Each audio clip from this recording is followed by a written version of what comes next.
दोस्तों, भारत के गद्दारों का देश की खुफिया एजेंसी रॉ गिन गिन कर हिसाब करती रही है। तो इस वक्त रॉ के रडार पर पाकिस्तान के साथ ही चीन भी आ चुका है। वैसे दोस्तों, भारत ने इसका गठन ही चीन को चारों खाने चित्त करने के लिए किया था और इसके बाद तो भारत की खुफिया एजेंसी में ऐसे जासूस भर्ती हुए जो अकेले पूरे के पूरे देश पर भारी पड़े हैं। उन्होंने अपनी कुवत के बूते एक देश की पूरी सेना को सरेंडर करने पर मजबूर कर दिया था। हिंदुस्तान ने साल 1971 की लड़ाई में पाकिस्तान को महज 17 दिन में ही सरेंडर करने को मजबूर कर दिया था। तो चीन के खिलाफ भारत की इसी विंग ने अब तक सीमाओं को महफूज रखा है और इस वक्त भी ये अपने जाबाज जासूसों के साथ ही बेहतरीन कमांडोज वाले स्पेशल ग्रुप के साथ चीन की गर्दन दबोचने में लगी है।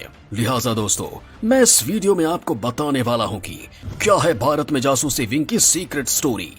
क्या भारत के पास भी है जासूसों की अपनी जाबाज फौज? अगर हाँ, तो कैसे काम करते हैं ये भारत के खतरनाक जासूस? भारत के जासूसों को दुनिया किस पायदान पर आंकती है? कैसे 1971 के युद्ध में वो जासूस कौन था जिसने बिना हथियार उठाए ही पाकिस्तान को सरेंडर करने के लिए मजबूर कर दिया था? भारत पर जब भी कोई बड़ा खतरा मंडराया तो भारतीय सेना, मिलिट्री, पैरा फोर्सेस, पुलिस और तमाम तरह के क्वार्ट्स हमारी आपकी हिफाजत में खड़े हो जाते हैं। लेकिन देश में एक ऐसा भी विंग है जो इन सिक्योरिटी एजेंसीज जितना ही अहम है, लेकिन हम उसके बारे में बेहद कम जान पाते हैं। वो जान पर खेलकर खुद को देश पर कुर्बान तो कर देते हैं, लेकिन कई बार ना तो उनकी कुर्बानी पर सैनिक सम्मान होता है, ना तो राजकीय या राष्ट्रीय अवकाश, ना तो उनकी कुर्बानी तारीखों को याद रहती है जिस देश के लिए उन्होंने अपने प्राण तक न्यौछावर कर दिए होते हैं।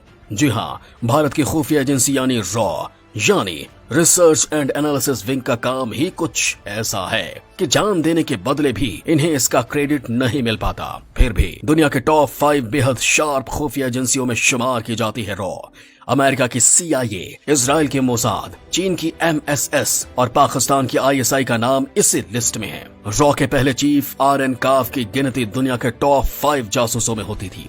रॉ ने अब तक हिंदुस्तान के खिलाफ हो रही सैकड़ों साजिशों को फेल किया है। तो आज मैं भारत की खुफिया एजेंसी यानी रॉ के बारे में आपको हर वो जानकारी देने वाला हूँ जिसे जानकर आपका सीना फख्र से चौड़ा हो जाएगा। दरअसल भारत की पहली विदेशी खुफिया एजेंसी रॉ की नींव 1962 में भारत चीन युद्ध और 1965 में भारत पाकिस्तान वॉर के बाद 21 सितंबर 1968 को पड़ी थी, क्योंकि उस दौरान मौजूद इन्वेस्टिगेशन एजेंसी IB यानी इंटेलिजेंस ब्यूरो कई मोर्चों पर फेल हो गई थी। तब तत्कालीन प्रधानमंत्री इंदिरा गांधी ने रॉ की नींव रखी और इसके पहले चीफ RN काव यानी रामेश्वर नाथ काव बने। इस एजेंसी का गठन इसलिए किया गया था क्योंकि उस वक्त देश में एक ऐसी संस्था की सख्त जरूरत थी जो खुफिया सूचनाओं पर नजर रखने के साथ साथ आतंकवादियों के हमलों से पहले जानकारी इकट्ठा कर सके। एक जासूस की जिंदगी बिल्कुल भी आसान नहीं होती। उसके ऊपर इतनी जिम्मेदारियां होती हैं कि वो खुद के लिए जीना ही छोड़ देता है। फिल्मों में एक जासूस की जिंदगी एडवेंचर भरी दिखाई जाती है,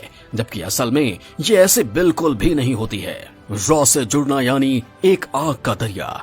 इन्हें हर समय खुद को दुश्मन की नजर से बचाए रखना पड़ता है, क्योंकि मिशन के दौरान एक गलती हुई और सारा खेल खत्म। रॉ के जासूस को खुद से जुड़ी सारी जानकारी छिपा कर रखनी पड़ती है। ये एजेंट्स अपने परिवार तक को नहीं बता सकते कि आखिर ये करते क्या हैं। किसी भी मिशन के लिए इन्हें छोटी सी छोटी जानकारी को भी इकट्ठा करना पड़ता है। अगर कभी ये देश से बाहर पकड़े जाते हैं तो ये खुद को देश से जुड़ा हुआ नहीं बता सकते हैं। माना जाता है कि खुद देश ही इन्हें अपना जासूस मानने से मना कर देगा। यूं तो ये भी सेना की तरह देश को बचाने का ही काम करते हैं, लेकिन अपने काम के लिए इन्हें कोई मेडल नहीं मिलता, कोई इनकी पीठ नहीं थपथपाता। एक रॉ जासूस का काम है बस देश की निरंतर रक्षा करते रहना, बिना किसी प्रशंसा या लालसा के। फिर भी देश के हजारों सपूत रॉ ज्वाइन करते हैं, लाखों की नौकरियां छोड़कर, घर परिवार का सुकून त्याग कर सिर्फ देश की सेवा का जुनून उन्हें रॉ का एजेंट बना देता है। दोस्तों, रॉ से जुड़ना यानी आग का दरिया पार करना जैसा है। रॉ एजेंट के तौर पर सिलेक्शन के शुरुआती पड़ाव में तो केवल आपके दिमाग का ही टेस्ट लिया जाता है, लेकिन असली ट्रेनिंग तो इसके बाद शुरू होती है। इस ट्रेनिंग में सिखाया जाता है कि कैसे एक असली जासूस बना जाए। इसमें न सिर्फ कैंडिडेट का दिमाग बल्कि उसकी शारीरिक परीक्षा भी ली जाती है। इसमें उन्हें हर वो गुर सिखाया जाता है जो ट्रेनिंग के बाद असल जिंदगी में उनके काम आ सके। कैंडिडेट्स को अमेरिका, इंग्लैंड, इजराइल जैसे कई देशों में भी भेजा जाता है ताकि वो वहां लड़ने के गुर सीख पाएं। शरीर थका देने वाली कड़ी आत्म सुरक्षा की ट्रेनिंग उन्हें दी जाती है। बंदूकों का इस्तेमाल बिना हथियार के लड़ने के काबिल भी बनाया जाता है, क्योंकि कई बार मौके ऐसे भी आ सकते हैं जब रॉ के जासूस के पास बंदूक या कोई हथियार ही ना हो। ऐसे में उसके अपने हाथ ही उसके बचाव में काम आ सकते हैं। इसीलिए ही इन्हें बहुत मुश्किल ट्रेनिंग से गुजरना पड़ता है। रॉ एजेंट की 2 तरह की ट्रेनिंग होती है। पहली, बेसिक ट्रेनिंग। ये केवल 10 दिनों की ही होती है। इसमें सिखाया जाता है कि इन्हें आखिर काम क्या करना है। एक बार जैसे ही ट्रेनिंग खत्म होती है, उसके बाद शुरू हो जाती है इनकी असली एडवांस ट्रेनिंग। दूसरी, एडवांस ट्रेनिंग। इस ट्रेनिंग में इन्हें पहले बताया जाता है कि कैसे एक जासूस काम करता है। इन्हें कई रिपोर्ट पढ़नी पड़ती है, जिससे इन्हें काम करने का तरीका मालूम होता है।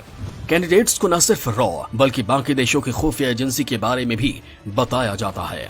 1 से 2 साल चलने वाली इस ट्रेनिंग में इन्हें बताया जाता है कि कैसे असली जासूस काम करते हैं। इन्हें विपरीत परिस्थितियों में भी रखा जाता है। इन्हें हर तरह से मजबूत बनाया जाता है। फील्ड की ट्रेनिंग इन्हें किसी नकली नहीं बल्कि असली परिस्थिति में दी जाती है। इन्हें असली मिशन के दौरान ही इनकी ट्रेनिंग मिलती है। कैंडिडेट्स को सिखाया जाता है कि कैसे दुनिया से खुद को बचा के किसी की जासूसी की जाती है। इसके बाद इन्हें इंटरोगेशन के लिए तैयार किया जाता है। इसमें इन्हें सिखाया जाता है कि अगर कोई इन्हें पकड़ भी ले तो कैसे अपना मुंह बंद रखें। इन्हें कांटेक्ट बनाने और कई तरह की और जरूरी चीजें सिखाई जाती हैं। ट्रेनिंग खत्म होने के बाद इन्हें फाइनल स्कूल भेजा जाता है, जहां से आखिर में निकलता है एक असली जासूस। धर्मो रक्षति रक्षिता, यानी कानून खुद सुरक्षित होने पर सुरक्षा करता है कि ध्येय वाक्य पर चलती है रॉ। इसी सूत्र वाक्य पर चलते हुए इसके एजेंट्स बड़े बड़े मिशन को अंजाम देते हैं। ऑपरेशन स्माइलिंग बुद्ध, ऑपरेशन लाल डोरा, ऑपरेशन कैक्टस, उरी के सर्जिकल स्ट्राइक जैसे सफल ऑपरेशन। रॉ एजेंट दुश्मन के देश में रहकर वहां की खुफिया जानकारी जुटाते हैं। वहां के लोगों के बीच रहकर देश के खिलाफ क्या प्लानिंग चल रही है, इसकी जानकारी लेते हैं। ये दुश्मन के साथ रहकर भी देश की सुरक्षा के लिए लगातार काम करते हैं। रॉ के जासूसों में भारत के रविंद्र कौशिक का नाम सबसे पहले लिया जाता है। राजस्थान के रहने वाले रविंद्र सामान्य घर से आने वाले शानदार थिएटर कलाकार थे। उनकी एक्टिंग देख रॉ के ऑफिसर इतने इम्प्रेस हुए कि उन्हें रॉ ज्वाइन करने का ऑफर दे दिया। Ravindra Kaushik, the black tiger. Raw के एजेंट के तौर पर रविंद्र पाकिस्तान गए थे। पाकिस्तानी बनकर वो पाकिस्तानी फौज में भर्ती भी हुए। उन्होंने धीरे धीरे अपनी रैंक को अफसर तक पहुंचा दिया। पाकिस्तान की सेना में रहकर रविंद्र उनकी जासूसी करते थे। सालों बाद रविंद्र गिरफ्तार कर लिए गए, लेकिन उन्होंने मुंह नहीं खोला। 16 साल तक रविंद्र ने पाकिस्तान की जेल में यातनाएं सही और अंतिम सांस तक देश से गद्दारी नहीं की। फिल्म एक था टाइगर रविंद्र कौशिक के जीवन पर ही बनी बताई जाती है। ऐसे ही एक जाबाज स्पाइकिंग थी रॉ के पहले चीफ R.N. काव। उस वक्त जब तत्कालीन पूर्वी पाकिस्तान और अब का बांग्लादेश अपनी मुक्ति के लिए संघर्ष कर रहा था और उसने भारत से मदद मांगी थी, तब भी रॉ ने शानदार काम किया था। भारत की दखलंदाजी और मुक्ति वाहिनी के सामने पाकिस्तान के मंसूबे फेल होने लगे थे। ऐसे में पाकिस्तान ने भारत पर हवाई हमला करने की योजना बनाई थी, लेकिन रॉ को इस योजना की भी खबर लग गई।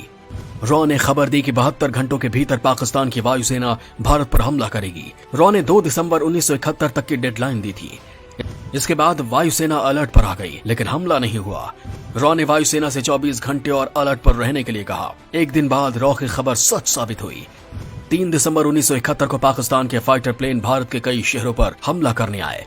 भारतीय वायुसेना ने उनको उल्टे पांव लौटा दिया। वो भारत का कुछ खास नुकसान नहीं पहुंचा पाए। पाकिस्तान के इस हमले के बाद भारत भी खुलकर सामने आ गया था। पूर्वी पाकिस्तान में मुक्ति वाहिनी और दूसरी तरफ भारतीय वायुसेना पाकिस्तान पर भारी पड़ने लगी। 13 दिन तक चले इस घमासान के बाद आखिरकार पाकिस्तान ने सरेंडर कर दिया और पूर्वी पाकिस्तान आजाद हो गया। पूर्वी पाकिस्तान को आज हम बांग्लादेश के नाम से जानते हैं, लेकिन कम ही लोग जानते हैं कि भारत के इस जीत के पीछे जो दिमाग और जिसका नेटवर्क काम कर रहा था वो थे R.N. काव। लेकिन उनका ये कारनामा दस्तावेजों से गुम है, क्योंकि रॉ के कर्मचारियों को अपनी पहचान छुपानी होती है। वो एक रॉ एजेंट हैं, ये बात कोई नहीं जानता। उनका ये सीक्रेट भी उनके साथ ही खत्म होता है। रॉ में पहले केवल इंटेलिजेंस ब्यूरो, इंडियन पुलिस और इंडियन मिलिट्री से लोगों को ही लिया जाता था, लेकिन अब इस खुफिया एजेंसी में छात्रों को भी भर्ती किया जाता है और उन्हें प्रशिक्षित करने के बाद मिशन पर भेजा जाता है। खुफिया एजेंसी में शामिल होने वाले शख्स का ग्रेजुएट और भारतीय होना जरूरी है। ये 9 to 5 जॉब नहीं है, लिहाजा रॉ एजेंट को कुछ घंटों के नोटिस पर भी ड्यूटी पर जाने के लिए तैयार रहना पड़ता है। ये एक ऐसी एजेंसी है जो RTI के दायरे से बाहर है।